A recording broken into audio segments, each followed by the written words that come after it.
Hey guys, I just want you to know that you don't need to change your controller when you face a problem with it.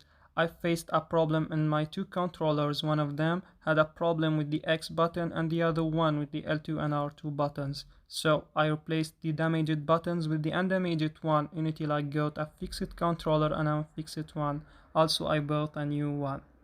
So now I'm going to show you what is inside your controller and how you can decode it and collect it and how you can fix your problem.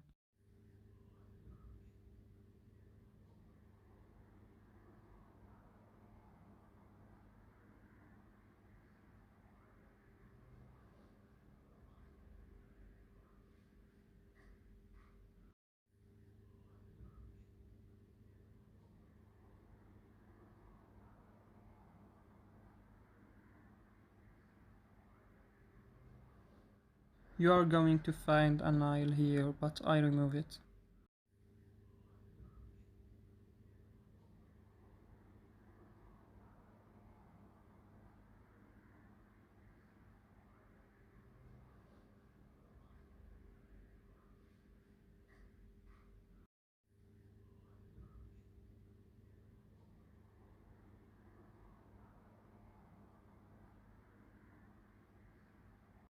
So this piece of plastic is damaged and because of it I had a problem with the X button. And if your touchpad isn't working or isn't working well, you can remove it and place it again or just change it.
And without this piece, the R2 and L2 buttons aren't going to work well, so make sure that you have it.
I hope that I was beneficial. So thanks for watching and don't forget to like and subscribe.